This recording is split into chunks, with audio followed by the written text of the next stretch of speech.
como sua boca.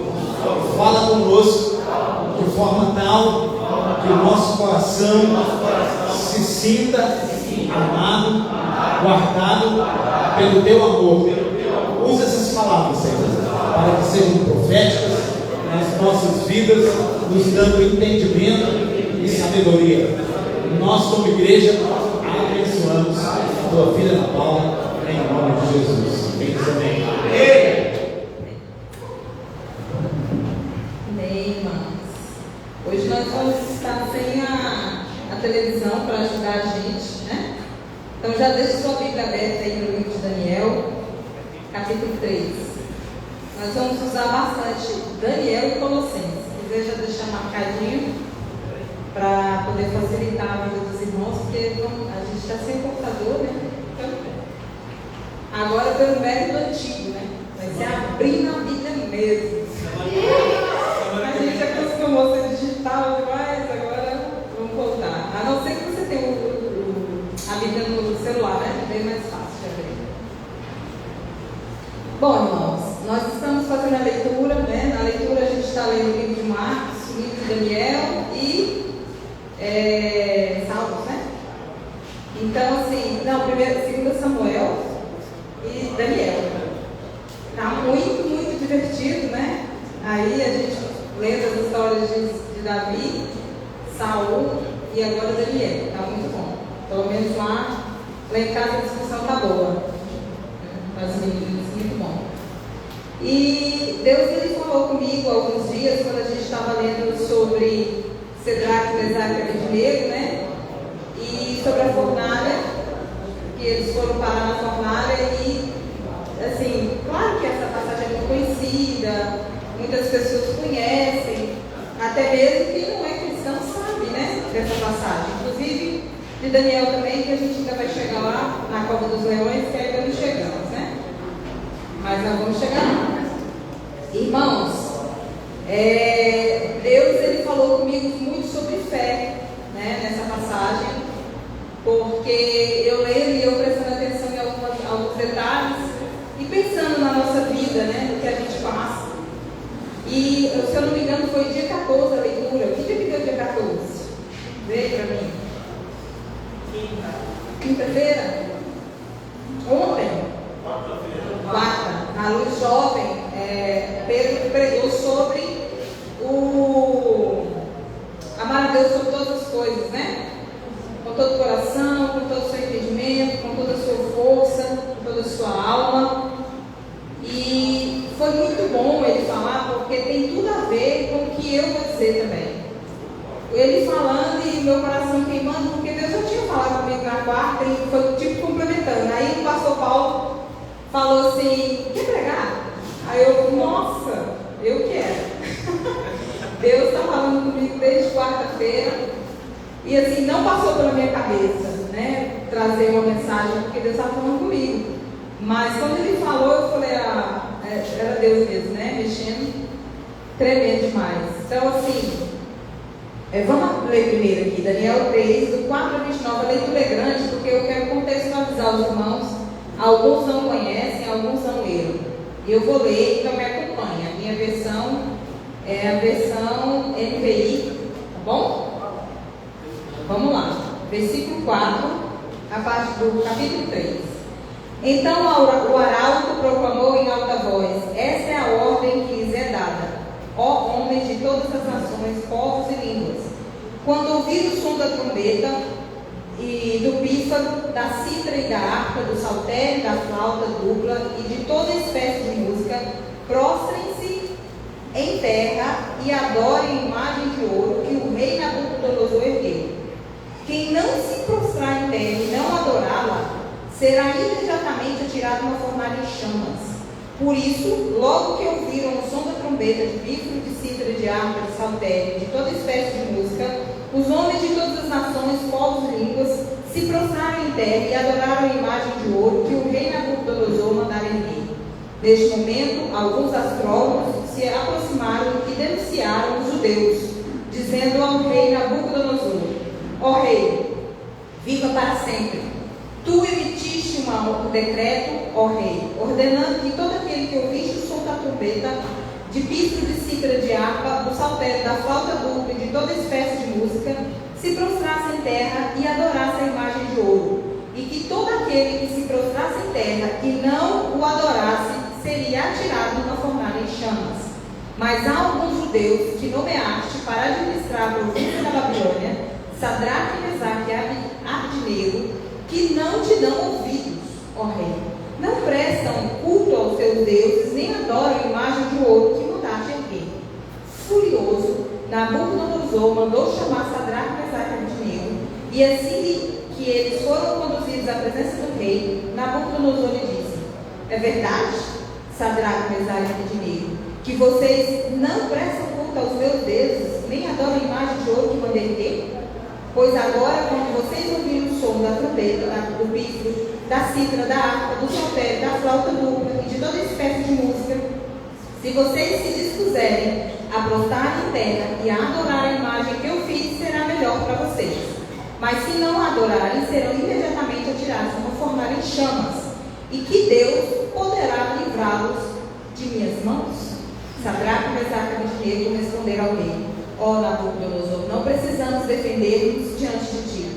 Se formos atirados na fornalha em chamas, o Deus a quem prestamos culto pode livrar-nos. E ele nos livrará das suas mãos, ó rei. Mas se ele não nos livrar, saiba, ó rei, que não prestaremos culto aos teus deuses, nem adoraremos a imagem de ouro que mandaste erguer. Nabucodonosor ficou tão furioso em Sadraque, Mesaque e Abdenego que o seu semblante mudou.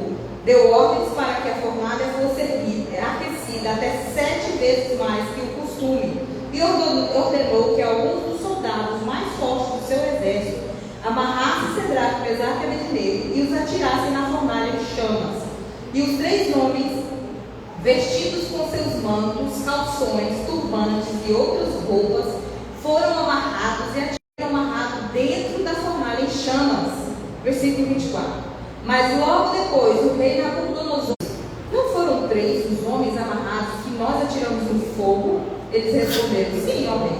E o rei exclamou: orem, estou vendo o 4º homem desamarrado, estou vendo os 4 homens desamarrados e ilesos, andando pelo fogo, e o 4º se parece com o filho de deuses. Então Nabucodonosor aproximou-se da entrada da fornalha em chamas e gritou: Sadraque, Mesaque e Abdenego, servos do Deus Altíssimo, saiam, venham aqui. E Sadraque, Mesaque e Abdenego saíram do fogo. Os sátrapas e prefeitos e governadores e conselheiros e reis se juntaram em torno deles e comprovaram que o fogo não tinha ferido o corpo deles, nem um só fio de cabelo tinha sido chamuscado, e os seus mantos não estavam queimados, e não havia cheiro de fogo neles. Disse então Nabucodonosor: louvado seja o Deus de Sadraque, Mesaque e Abdenego, que enviou o seu anjo e livrou seus servos.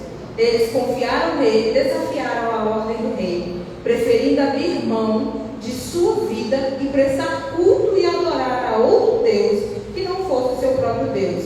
Por isso eu decreto que todo homem de qualquer povo, nação, língua, que disser alguma coisa contra o Deus de Sadraque, Mesaque e Abdenego será despedaçado e sua casa seja transformada em montes de entulho, pois nenhum outro Deus é capaz de livrar alguém dessa maneira.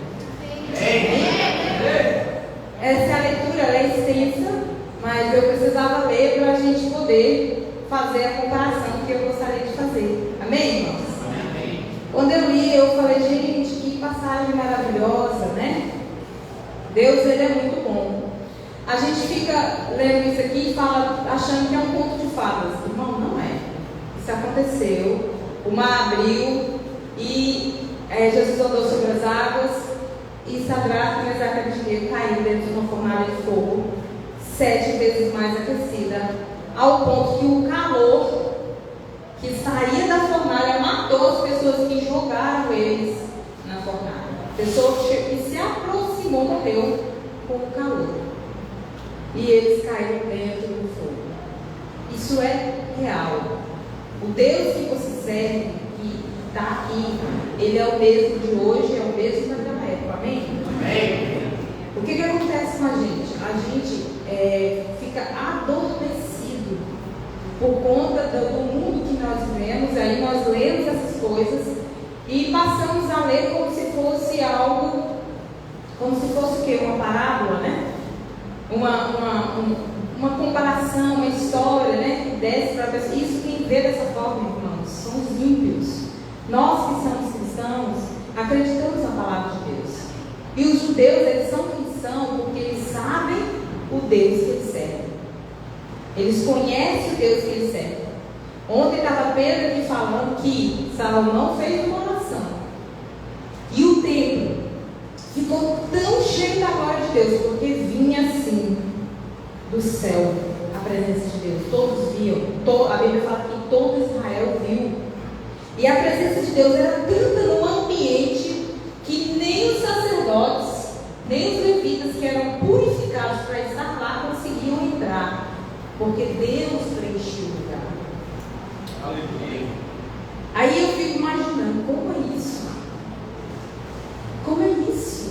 Você vê a presença de Deus, você vê ela com os seus olhos e perceber de uma forma que você não consegue ficar de pé e nem se aproximar.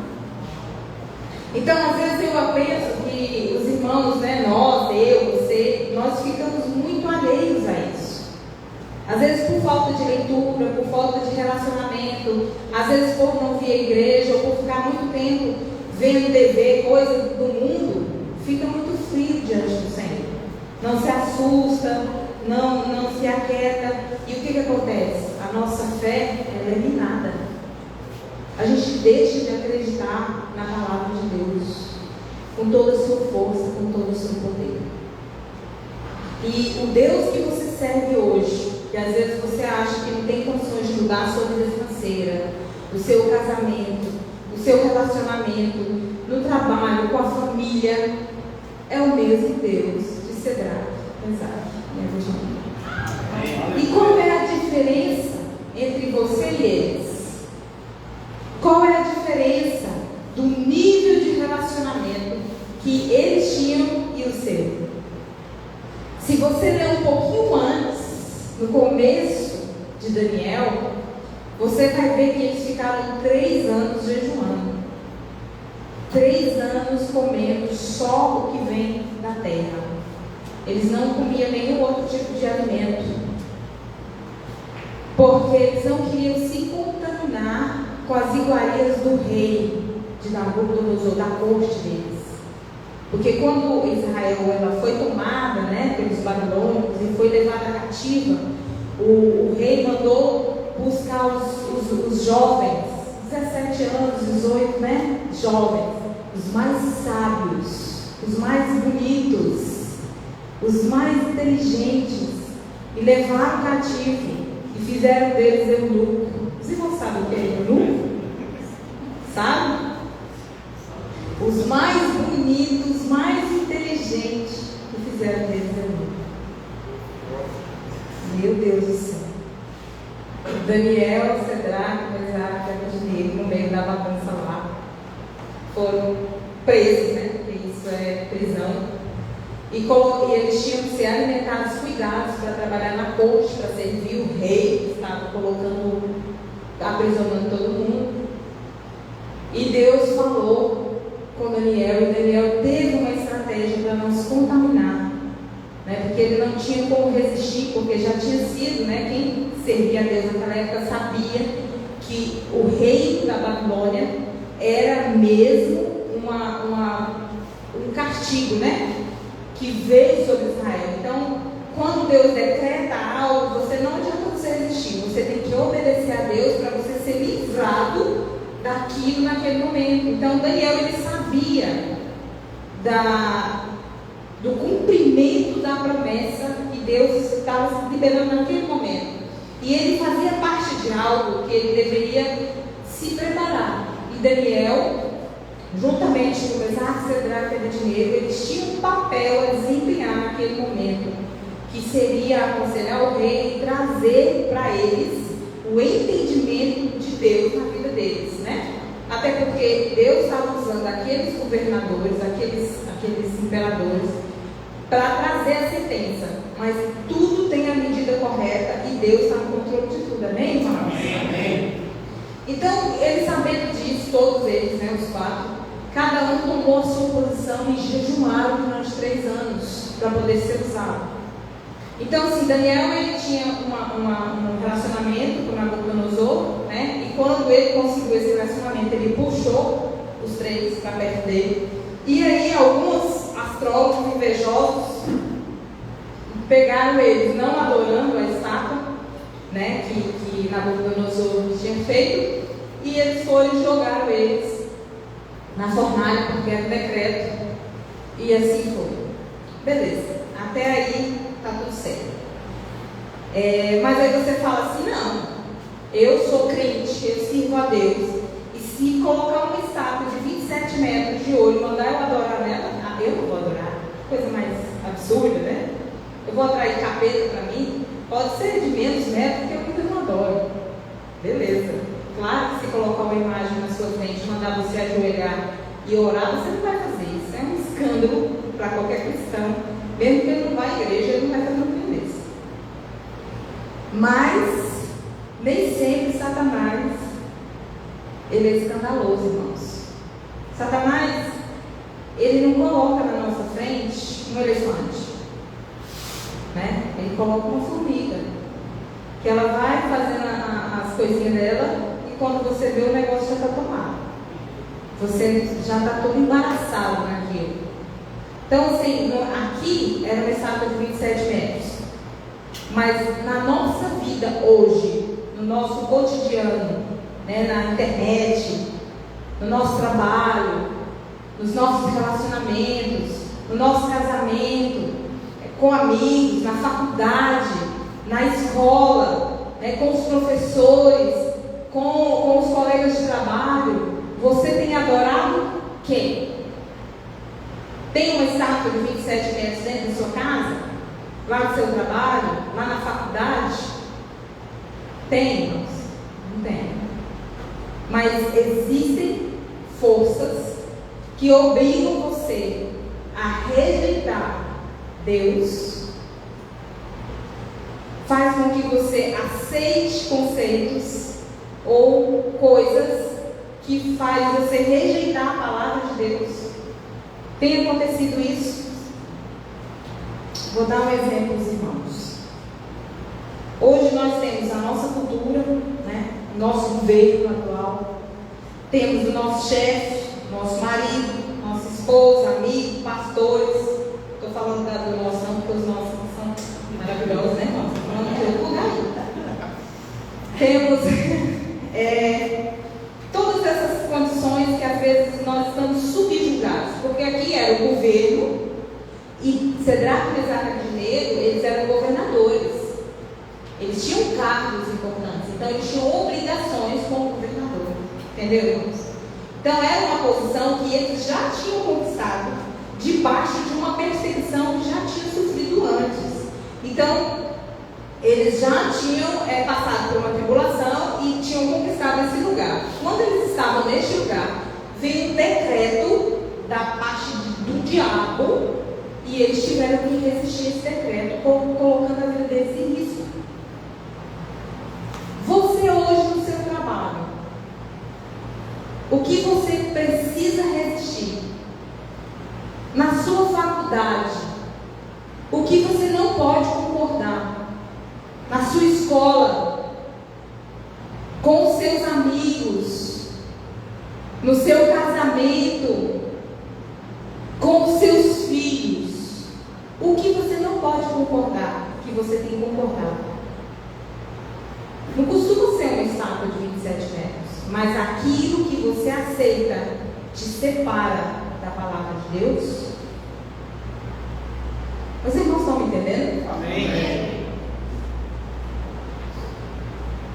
Pedro ontem citou um exemplo interessante. Ele falou sobre o trabalho, que ele na infância passou fome, ele tinha muito problema financeiro na casa com os pais, e quando ele cresceu um pouco, que ele pôde trabalhar, que ele percebeu o poder que ele tinha com o dinheiro através do trabalho, ele se envolveu com o trabalho consumiu ele, porque ele gostava do resultado. Ele podia comer o que ele queria, ele comprava o que ele queria, ele lia o que ele queria, ele trazia um conforto que ele sonhou a vida inteira até chegar naquele momento. E aquilo ocupou o coração de uma forma que ele não achou que aquilo fosse errado. Achou que aquilo fosse Deus abençoando a vida dele, para que ele pudesse desfrutar do melhor. E ele se doou inteiramente para aquilo, a um ponto de chegar para o pastor e falar: olha, vou para o Rio, cuidar da minha vida, vou trabalhar, vou desenvolver, porque o meu chamado não é ficar dentro de uma igreja, é trabalhar. Os irmãos percebem? Isso se parece com uma estátua de 27 metros? O que ele diz parece? Se você conhecer o contexto de vida dele, que ele passou fome, que ele teve dificuldade, que ele não teve uma oportunidade, e de repente acontece isso com ele. Ele chega no pastor, fala que tem uma oportunidade no Rio de Janeiro. Isso parece uma estátua de 27 metros? Que está tirando ele da presença de Deus, que é o capeta que está arrastando ele? Parece?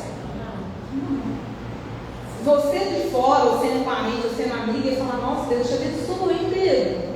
Você é homem de Deus, é uma confusão que a gente tem dentro da nossa cabeça.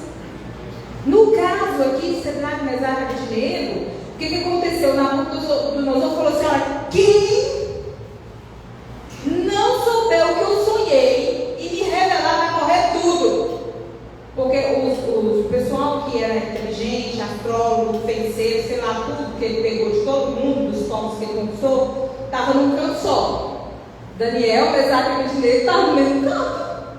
Ia morrer tudo. Porque 3 ou 4 não sabia responder o sonho, não sabia que sonho, porque Nabucodonosor queria que a pessoa falasse o sonho que ele teve e ainda revelasse, porque ele não contou o sonho para ninguém. E Daniel ficou nisso aí. Ele falou: vai morrer todo mundo. Vai Daniel resolver. O que esse homem sonhou? Depois que descobriu que a pessoa tem que saber o significado do sonho. E depois desse livramento, eles foram colocados como governadores, foram honrados, porque eram os judeus inteligentes, os judeus sábios, Deus era bom, não sei o que, não sei o que. Aí deu uma louca no Nabucodonosor, ele fez essa estátua aí, falou: agora eu quero que todo mundo adore a estátua. Aí você acha que a pessoa que foi abençoada por Deus, que teve um lugar de colocação por Deus, ela ia falar assim: aqui nada, é só uma dobradinha aqui, ninguém está vendo, Deus não importa com isso não. Porque foi ele que me colocou aqui, foi ele que levantou Nabucodonosor para me abençoar, e não vai me amaldiçoar não. Por muito menos Saul perdeu o reino dele. Por muito menos, irmãos. E às vezes nós estamos nessa confusão, sem saber quem somos, sem identidade, achando que às vezes, porque Deus nos deu o trabalho, tudo que está relacionado àquele trabalho é de Deus. E deixamos de ser luz naquele lugar. Deixamos de adorar a Deus naquele lugar. No trabalho, a faculdade, Deus abriu porta, Deus te colocou lá. Mas lá, irmãos, você vai ter os seus desafios. Deus te abençoou, te fez, arrumou um casamento para você, você casou, você teve filhos. Aí por causa do seu marido ou por causa da sua esposa, você deixa de adorar a Deus. Por causa dos teus filhos, você deixa de adorar a Deus. Você não pode adorar a bênção mais do que o abençoador. O marido, ele não é mais importante. O casamento, ele não é mais importante. O filho, ele não é mais importante. Porque quem te deu isso foi Deus. E eu bem sei que quem deu Isaac para Abraão, pediu ele de volta. Vocês têm que tomar cuidado com essas coisas. Aí vai falar: ai, Deus é ruim. Mas se a gente continuar lendo a história, o que Mesaque e Abednego e Sedraque falou? Olha, o Deus que eu sirvo é o Deus que eu sirvo. Se Ele quiser me salvar da fornalha, Ele salva. Se não quiser, a gente morre dentro da fornalha. E você, irmãos? Você morre dentro da fornalha? Mas não faz o que o capeta está te pedindo? Você sabe o que é morrer dentro da fornalha? Olha só. Vamos supor que você está trabalhando no lugar onde Deus te abençoou. Chega lá, o seu chefe pede para fazer alguma coisa errada. E ele fala: se você não fizer, eu te demito. Isso é morrer dentro da fornalha. Qual vai ser a sua resposta? Da mesma forma o marido, da mesma forma a esposa, da mesma forma o professor, da mesma forma o melhor amigo, da mesma forma os filhos. Você vai morrer na fornalha? Ou você vai tentar agradar a pessoa que você ama? Ou a bênção que Deus te deu? Para não perder. Porque nós estamos mais preocupados em agradar as pessoas, em ser aceito por elas, em ser legal, um crente joia, um crente massa, um crente legal, do que um crente cristão. Um crente escolar, uma vez, né? A gente não quer ser santo, irmãos, porque ser santo agora não está em alta, né, pastor Paulo? Ser santo agora não está em alta. Você sabe o que está em alta? É você ser uma pessoa, como é que fala? Que todo mundo fala que o senhor não é? Que absorve as coisas, eclético, né? Que absorve,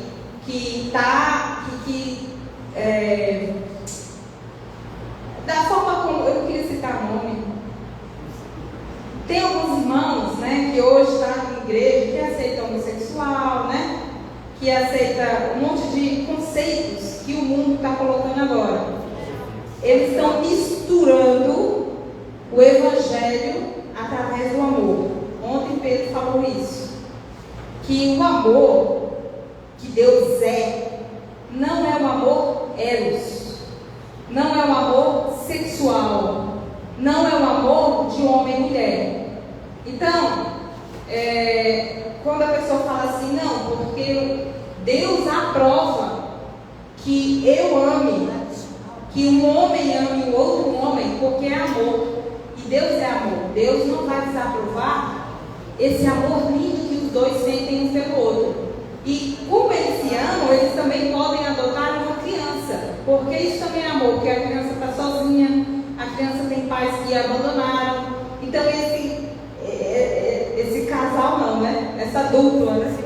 Esse par de dois homens podem adotar uma criança, porque Deus é amor. E o que está acontecendo entre eles abençoa.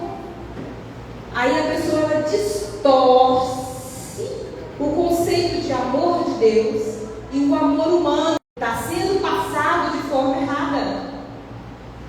Biblicamente falando, tudo que é Deus formou homem, macho e fêmea, homem e mulher, para que eles se juntassem e dessem filhos. Deus ele não fez animais da mesma espécie, do mesmo gênero, para que ficassem juntos. E nem homem com homem, mulher com mulher. Ele nunca fez isso. Muito pelo contrário. Todas as vezes que Deus ele veio com sentença, foi por conta da promiscuidade sexual que o homem promovia na civilização, nas cidades, nos lugares onde eles estavam. A sentença de Deus e a maldição vinha por conta da promiscuidade sexual e libertinagem. E aí o que a gente faz? A gente pega esses conceitos mundanos, humanistas e coloca dentro da palavra de Deus, e Deus não concorda com isso, irmãos. Nós não estamos aqui para adorar as filosofias humanas, o que o mundo diz, o que o mundo fala. Ah, mas isso é antigo, é preconceituoso. Irmãos, isso é o que o mundo diz que é preconceituoso. A palavra de Deus fala: não remova os marcos que os seus antepassados firmaram. O que Deus fez está feito. O mesmo Deus da fornalha é o mesmo Deus de hoje. Amém. Ah, porque Deus ele é amor. Irmãos, se você ler o que Deus falava para Davi fazer, você vai ficar de cabelo em pé. É melhor você ler a Bíblia. Ah, mas o Velho Testamento não vale. Quem foi que falou isso? Por um acaso Deus falou para você você que o Velho Testamento foi anulado? Ou foi um pastorzinho qualquer da internet? Você toma cuidado. Porque, olha só, o que Deus faz, Deus fez. Independente se fulaninho ou ciclaninho, eu não sei quem diz que não está bom, que não está certo. Porque teologicamente, porque tem uma linha, irmãos, esquece. O que está na Bíblia, está na Bíblia. E depois, quando você chegar diante de Deus e falar, não, porque fulaninho teólogo falou isso. Você fala isso para Deus? O que é a teologia? É assim a respeito? Isso defende? Você vai falar isso para Deus? É o que você disse aí? Hã? Irmãos, a Bíblia fala que igualmente humana pode saber quem é Deus. Nós temos que ater ao que está escrito aqui. Jesus já disse, ele não veio para revogar nada, nem para tirar nada. Ele veio para acrescentar, cumprir. E ponto. Então não tire. Não coloque palavras na boca de Jesus. E tome cuidado com isso. Porque o que Deus ele ensinou para a gente através da palavra está ensinado, irmãos. E a gente fica aqui discutindo um monte de coisa que não tem nada a ver com a palavra. Né? E aí eu fico vendo aqui. Quando Nabucodonosor falou para ele assim, olha, porque foram lá dedar eles, foi ou não foi? Aí Nabucodonosor falou assim, olha, eu estou sabendo que vocês são os maus, vocês não cumprem o que eu falo, mas eu vou dar uma chance. Adora agora? Vou matar não. A fornalha está ali, pegando fogo, tá vendo? Tá vendo? Pois. Então agora adora e vai ficar tudo bem, eu vou perdoar vocês. Trocando miúdos, né? Aí eles dão aquela respostinha básica que deixa ele furioso, né? Porque ele é o Todo-Poderoso. Então aquece 7 vezes a fornalha e joga eles lá para eles agradecer tudo. Porque se Deus é Deus, ele vai livrar você de mim. É maior do que eu. E eu vou. E, irmãos, é um negócio tão absurdo que Deus ele é um Deus exagerado, né? Porque até quem jogou eles morreu. E eles desde a fornalha não morreram. Porque Deus, você fala, então vamos ver quem é mais poderoso. Se é eu ou se é Nabucodonosor. Mas para você acreditar numa situação dessa é fogo, né, não, irmãos? Imagina. Agora imagina você no seu casamento. Imagina você com sua esposa, com seu marido, com seus filhos, pedindo você para ceder algo. Olha, deixa eu fazer, me leva para fazer, vamos fazer. E você amando muito seu filho, querendo muito o bem dele, com medo dele se perder. Se você não apoiar, ninguém vai apoiar. Que ele vai para a rua, que os amigos vão levar ele para o mau caminho, então você tem que apoiar. Eu já vi muitos pais fazerem isso. Ceder as vontades do filho, mesmo contra a palavra de Deus, porque é filho. Porque é filho. Aí deixa o filho, apoia o filho, porque diz que se ele não apoiar, ninguém vai apoiar e o filho vai ficar na mão do capeta. Isso para mim é uma fornalha, porque eu amo minhas filhas. E eu realmente, eu acho que nada na minha vida seria uma fornalha, mas isso seria. Porque a vontade de proteger é muito grande. Para mim o resto, mas filho seria um negócio complicado no meu coração. Difícil. E para você, o que seria difícil? O que seria uma fornalha 7 vezes? Para você não se dobrar, não ceder. Porque tem o princípio da palavra e tem aquela situação. O princípio da palavra e aquela situação. Aí você fala assim, olha pastor, isso é muito para mim, eu não consigo. Eu vou fazer. Eu vou fazer, ninguém me impede, porque Deus me ama, eu não vou para o inferno. Deus me ama, fazendo ou deixando de fazer, eu vou fazer. Aí eu te pergunto, o que tinha no coração de Sadraque, Mesaque e Abednego que nós não temos? Porque hoje nós estamos falando de vida do cotidiano, mas vamos supor supor que existisse uma fornalha pegando fogo ali. E o povo estivesse passando em volta e estivesse morrendo. Pensa aí, se você entraria dentro do fogo. A boa notícia é que antes de cair lá você já tinha morrido, né? Essa é a boa notícia, eu ia sofrer muito. Mas eu te pergunto, o que esse povo tem que nós não temos? Porque mais pra frente, Daniel vai pra Copa dos Leões, eu não sei o que é pior, eu preferia formado, eu acho. Porque ser mastigado pelo leão, eu acho que eu não estava afim, não. Puxar meu braço, com a perna, morder tudinho, né, devagarzinho. Acho que eu não queria, não. É melhor, né, virar fumaça. Irmãos, o que esse povo tinha que nós não temos? Você sabe uma coisa que judeu tem, que eu acho extraordinário? Eu estava assistindo The Chosen e estava vendo os costumes deles, né? Os judeus. Apesar de ser cabeça dura, né? Ser um povo preconceituoso, né? Que não gosta de gentil, não gosta de ninguém. Até porque a Bíblia ensinou isso para eles, né? No começo. Eles adoram a Deus a cada 5 minutos. De tudo que eles fazem, graças a Deus te dou, não sei o que, não sei o que. Graças a Deus te dou porque eu levantei. Graças a Deus te dou porque eu deitei. Graças a Deus te dou, não sei o que, não sei o que. Ele abençoa tudo. O mundo dele gira em torno de Deus. A vida dele, a existência, eles respiram Deus. É uma coisa extraordinária. Só de você ver, você fala, não, eu perdoo tudo que eles fazem. Porque é impressionante a fé e a forma como eles adoram a Deus. A gente não chega, ó. Eles têm razão de não gostar de nós, porque se eu fosse um dia, eu nem pisava no chão. O que é aquilo? Não sei se vocês viram uma série, é muito boa, eu aconselho ver. E eles, irmãos, sabem quem são, eles têm identidade. E eles têm Deus para eles. Deus é algo vivo, presente, contínuo e o temor muito forte. É um negócio assim que se alguém blasfema, se ele vê alguém fazendo alguma coisa errada, aquilo causa um transtorno muito grande. Nós não. É cultural, né, brasileiro? A gente não é assim. Então, o que eles têm que a gente não tem? Tinha, né, ou tem hoje, que nós não temos. Eles têm Deus como princípio de vida e não como religião. A gente pegou a Bíblia e fez igual, né, a maioria das pessoas religiosas.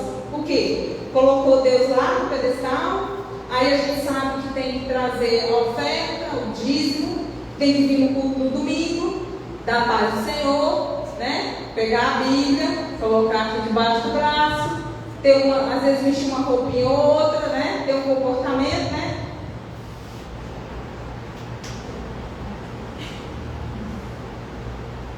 E aí você ora um pouquinho alto, dá uma glória a Deus, aleluia.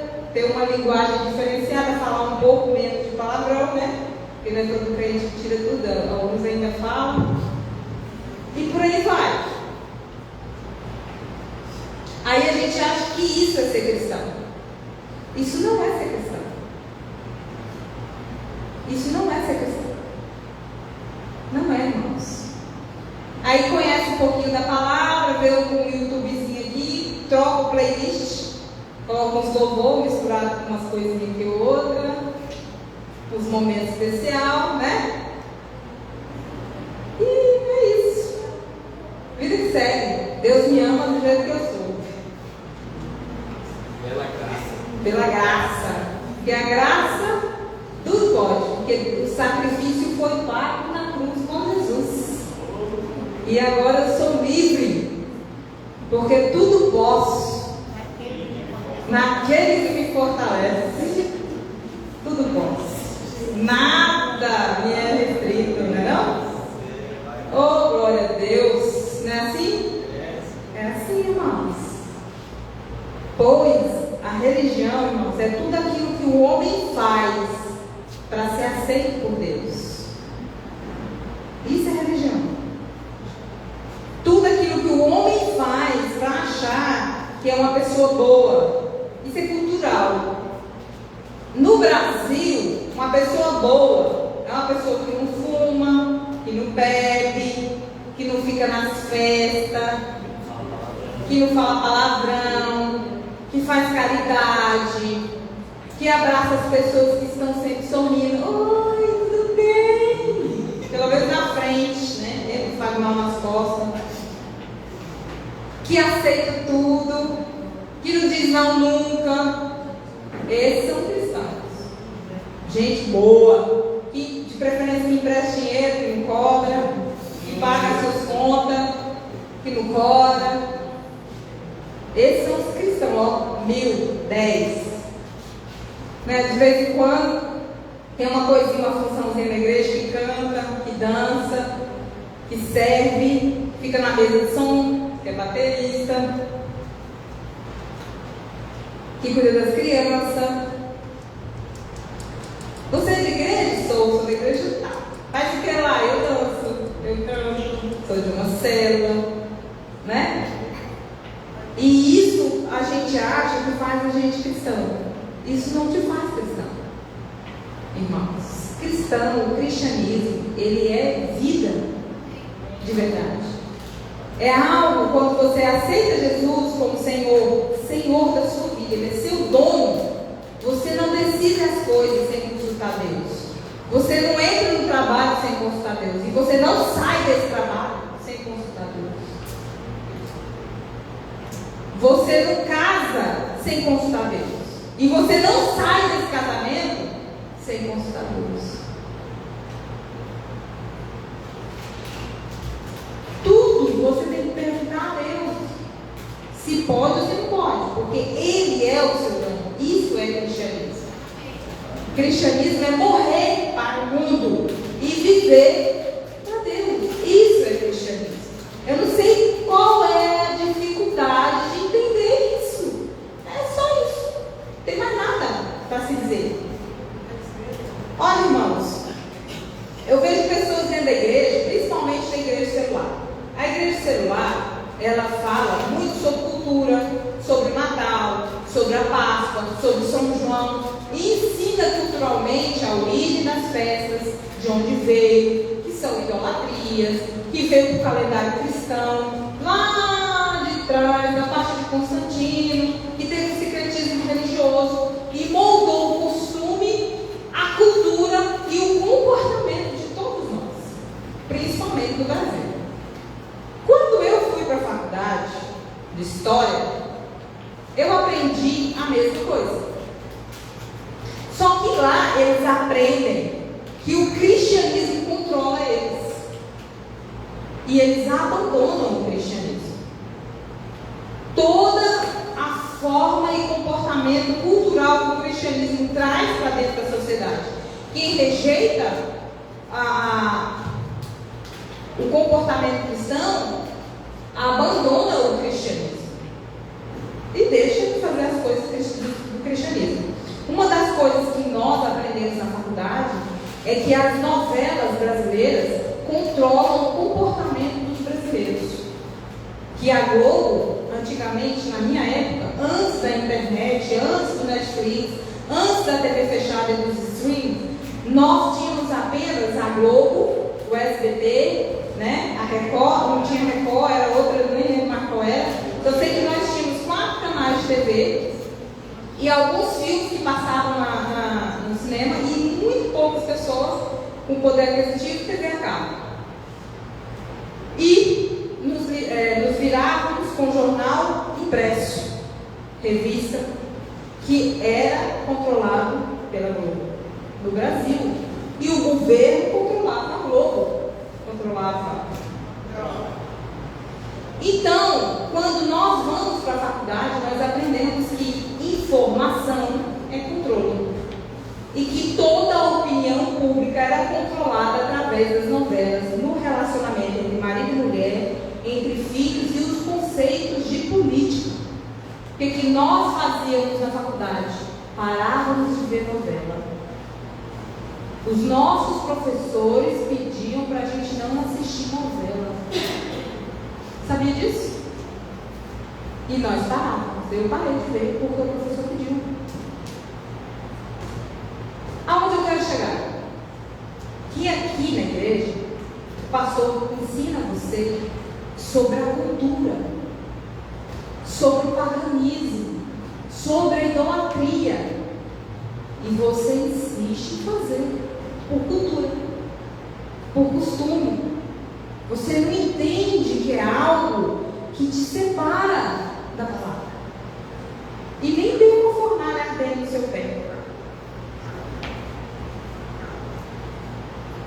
E o que eu acho mais absurdo da vida é a pessoa sair da igreja e ir para uma igreja que aceita.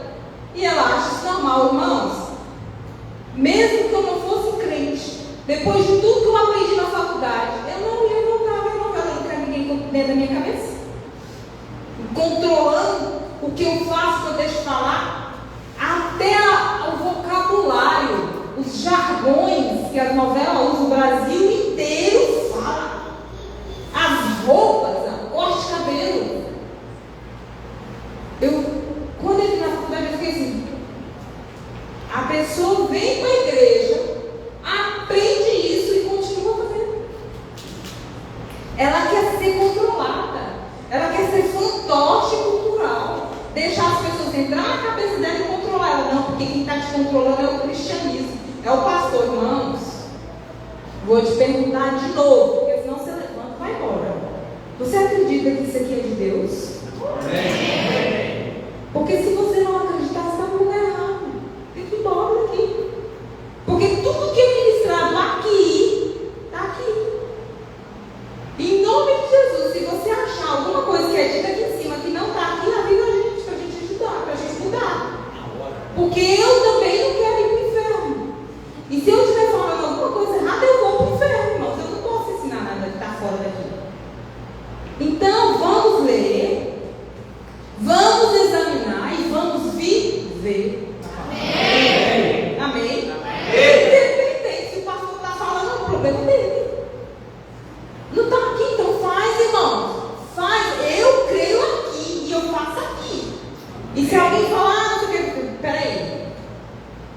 Cala a boca aí. Fala mais nada. Olha. Como Isabela, né? Se você fizer de novo, olha eu fazendo. Irmãos.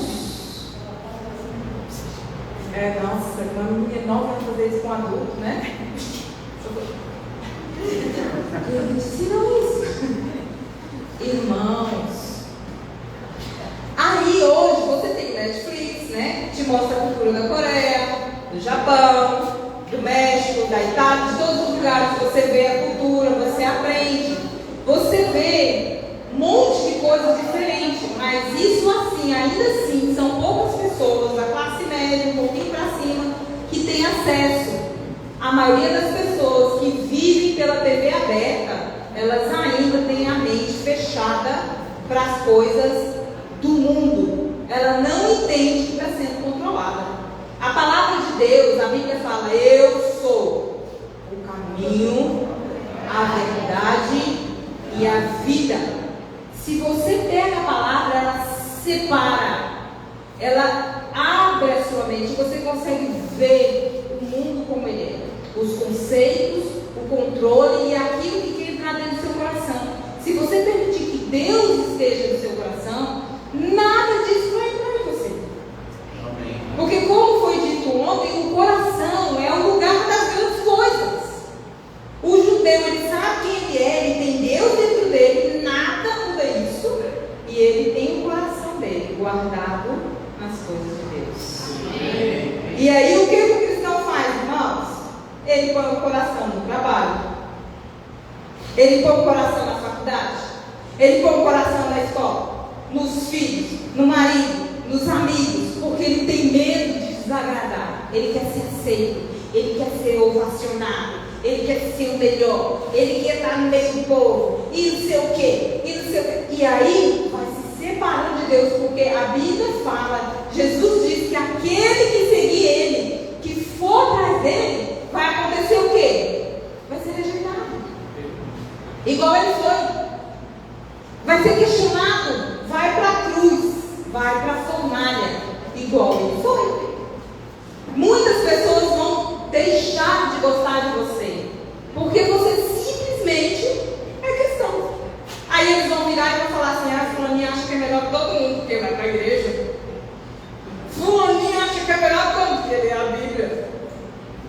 que é santo, porque ora. Estava onde? Ah, eu estava na igreja. Estava na igreja.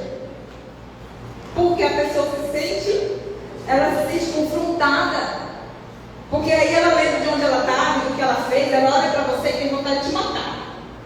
Porque se você fosse igual a ela, o pecado dela não ficava tão aparente. Mas quando você chega perto, ela percebe quem ela é. Irmãos, a luz faz isso. Ela revela as trevas. E você não pode fazer nada, porque esse é o seu chamado. Amém. Você nasceu para ser luz. Para ser o sal da terra. Amém. E você acha que as pessoas vão amar isso? As pessoas rejeitaram Jesus, irmãos. O Filho de Deus. O Deus vivo. O cara fez milagre. Ele curava, ele ressuscitava. O povo matou ele. Você nem faz milagre.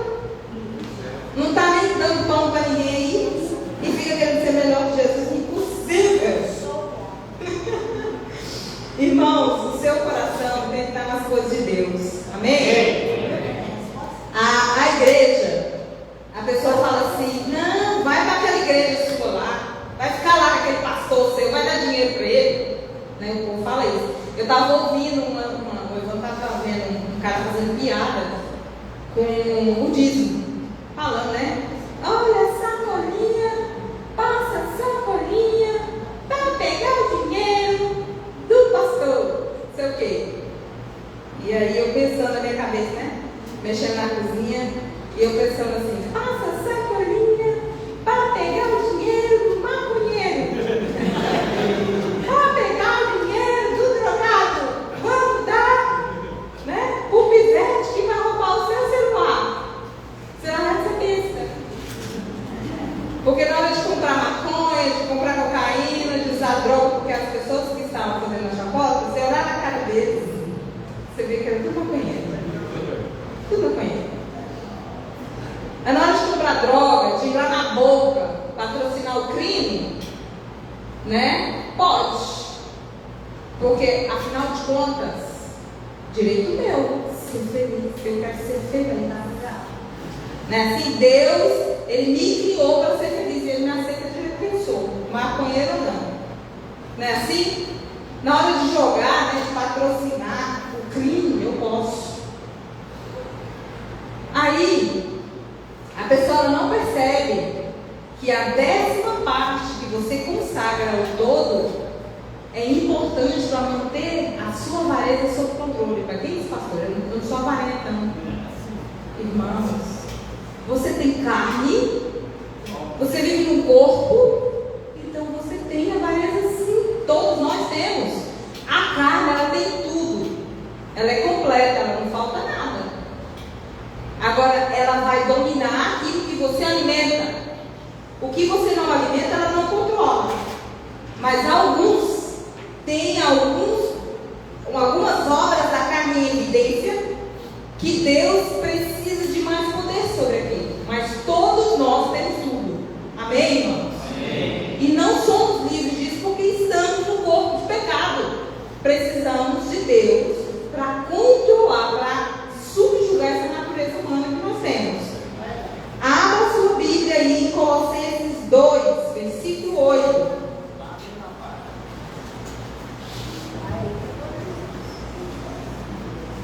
Colossenses 2, versículo 8.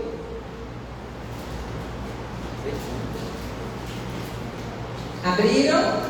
Está difícil achar Colossenses, irmãos? É um livro tão pequenininho, mas é difícil mesmo. Ele fica colado aí. Você não lê a Bíblia, está colado as páginas. Colossenses 2, versículo 8. Eu estou lendo na versão NVI. Tenham cuidado para que ninguém o escravize a filosofias vãs e enganosas que se fundamentam nas tradições humanas e nos princípios elementares deste mundo, e não em Cristo. Versículo 20. Já que vocês morreram em Cristo para os princípios elementares deste mundo, por que vocês se submetem a regras. 21. Não manuseie, não prove, não toque. 22. Todas essas coisas estão destinadas a perecer pelo uso, pois se baseiam em mandamentos e ensinos humanos. 23.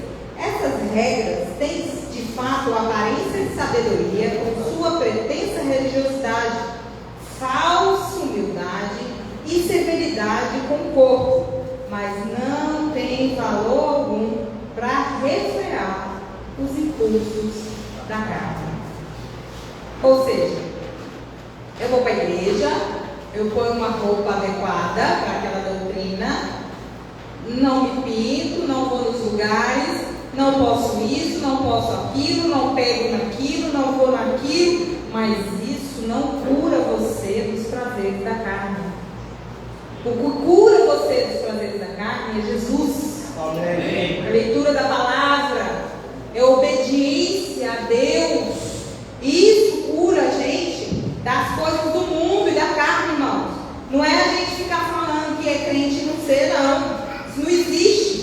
Não existe isso. Sabe, a gente tem mania de falar, ai, olha, eu falei para uma pessoa, um discípulo, olha, a Bíblia fala isso, mas eu não estou feliz, eu não vou obedecer. Você não está feliz. Irmãos, eu nunca precisei contar até 10. Eu falei, você não está o quê? Você não está o quê? Feliz? Eu não estou ouvindo um negócio desse, não. Eu falei, meu Deus do céu, vem aqui. Fala assim, com a mão do seu coração, fala assim, eu aceito Jesus. Você não é crente, meu filho. Você não recebeu Jesus como sendo salvador da sua vida. Você não é o quê? Então você não tem Deus como princípio de vida. Porque se a sua felicidade é agradar a carne e estar no mundo, você não é filho de Deus. Porque uma coisa é você saber que a sua felicidade é estar na carne e agradar o mundo e saber que isso é errado. E precisa se converter. E precisa mudar. E você é triste porque você sabe que o seu prazer está no lugar errado. E que precisa ser colocado no lugar certo. Ai, pelo amor de Deus, tem que ficar desesperado. Eu amo fazer o pecado, mas eu sei que não é certo, porque eu quero agradar a Deus. Aí eu ia falar, ai, que bênção, que pessoa de Deus. Vamos agradar a Deus? Eu vou te ajudar. Agora a pessoa falar que não quer Deus, porque não vai obedecer e não vai fazer porque não é feliz, isso é coisa de ímpio. Você quer agradar a carne? Não, meu filho, está no lugar errado. Pode ir embora. Vou nem aconselhar mais. Pode ser feliz. Vai ser feliz. Está fazendo o que aqui? Os irmãos estão me entendendo? Imagina. Exato, Cedraca de Direito. Querendo ser feliz. Eles vão, irmão, qual é? Aí vai para a fornalha? Vai nada, não estava nem lá. Já estava adorando esse tapa, lambendo ela todinha, de ouro, pegando um pedaço para levar para casa. É ruim, hein? Irmãos, vamos cair na real. Ó, a palavra, Deus, mundo. Lá em João 14, 21 diz o quê? Quem tem os meus mandamentos e obedece, esse é o que me ama. O meu Pai vai amar e eu me manifestarei nele. Amor é obedecer os mandamentos de Deus. Amarás o Senhor teu Deus de todo o seu coração. Obedeça os mandamentos de Deus de todo o seu coração. João 14, 21. Amar a Deus é obedecer os mandamentos de Deus. Amém. Então vamos lá, vamos reformular. Amar, obedeça os mandamentos de Deus. Chico, amar? Já está confundindo vocês. Obedeça os mandamentos. Eu não estou feliz de obedecer o mandamento. Alguém está perguntando se você é ou não feliz por obedecer os mandamentos? O que importa é o resultado. Quem é feliz de fazer dieta? Levante a mão quem gosta de fazer dieta. Quem gosta de fazer dieta? Mas quem ama o resultado da dieta aqui? Quem ama o resultado de uma academia? Tanquinho, negocinho, veste uma roupa. Não, mas vocês ama o resultado, né? Mas vai fazer isso.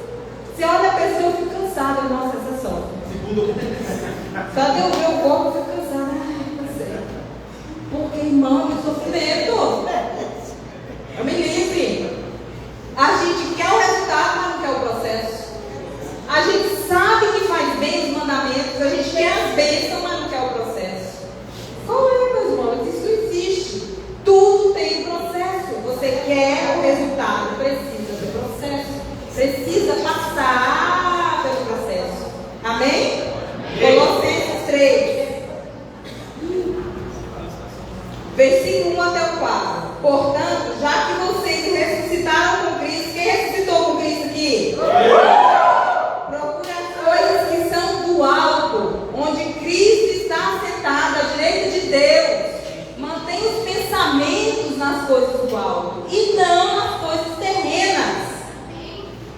Pois vocês morreram agora e a sua vida está escondida em Cristo, em Deus. Quando Cristo, que é a sua vida, fala, Cristo é a minha vida. Cristo é a minha vida. Você sabe o que significa Cristo? Amo. Cristo em Deus, que a sua vida for manifestado, então vocês também serão manifestados em glória com Ele. Amém? Amém. Gente, tem algum segredo da Bíblia? É só ler. É uma confusão, não sei, eu quero.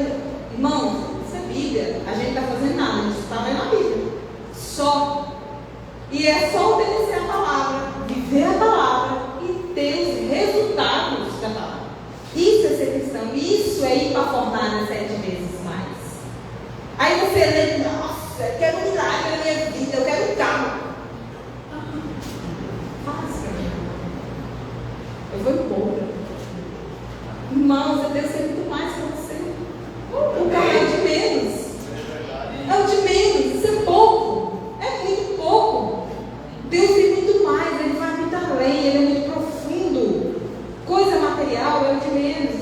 Isso é muito pouco. Deus vai suprir em tudo. Aleluia. Emocionalmente. Amém? É muito maior que isso. Deus vai além. E nós estamos aqui preocupados com o nosso dia a dia. Sabe por quê, irmãos? A gente não acredita no Deus que nós temos. Nós não acreditamos que Ele é poderoso para mudar a nossa história, para fazer a nossa vida. Ele é poderoso, Ele é o mesmo Senhor. Aleluia. Ele é o mesmo dono de tudo. E Ele é o seu Pai. E Ele te chama, confia em mim. Aleluia. Ele fala isso o tempo todo. Se nós estamos aqui, irmãos, é porque Deus está gerando dentro do seu coração um nível maior de fé para você se apropriar do seu chamado, daquilo que você é em Deus. Aleluia. Deus está ressaltando, sabe o que é a nossa identidade, quem nós somos e o que nós não precisamos. Nós não precisamos do que o mundo oferece. Você não precisa. Não fique infeliz. Ah, fulano está no meu lugar. Agora eu estou aqui, irmãos, você é filho de Deus. Se você está aí, tem um propósito. Descubra o propósito. Deus quer algo para você aonde você está. É lugar. Engraçado, aquele aleijado lá no poço de Betesda, né? Ele estava lá para Jesus curar ele. Aí o povo fala assim: quem pecou na família dele? Aí Jesus fala: não, ele é só para manifestar a glória de Deus. Imagina, se você existe para manifestar a glória de Deus, aonde você está, irmãos? Você sabe o que acontece? A gente espera muito desse mundo. A gente espera reconhecimento desse mundo. Espera a glória desse mundo. Nós estamos para Deus. Vivemos para o Senhor. Temos que cuidar do nosso corpo, da nossa saúde, do nosso coração. E sabemos que nós vivemos para agradar a Deus. Amém? Amém. Eu queria chamar as meninas aqui e fazer uma última leitura para a gente poder finalizar, tá bom? Nós estamos em Colossenses 3. Vamos ler do versículo 5 a 11. Eu queria que fosse uma oração. Não tem jeito, né? Eu disse para você não vir, mas você quer vir. Dei folga para ele, mas ele gosta de trabalhar. Glória a Deus, vive pela obra. Irmãos, eu queria declarar de pé. Não desliga as luzes não, para a gente poder ler. Eu vou fazer dessa passagem uma oração. E quando eu finalizar, eu quero que você faça a sua própria oração. Amém? Amém. Então vamos lá. Nós vamos ler aqui de Colossenses do 5 a 11. Eu vou ler e você me acompanha. Assim, faça morrer tudo que pertence à natureza terrena de vocês: imoralidade sexual, impureza, paixão, desejos maus e a ganância, que é idolatria. E por causa dessas coisas que vem a ira de Deus sobre os que vivem na desobediência, as quais vocês praticaram no passado, quando costumavam viver nelas.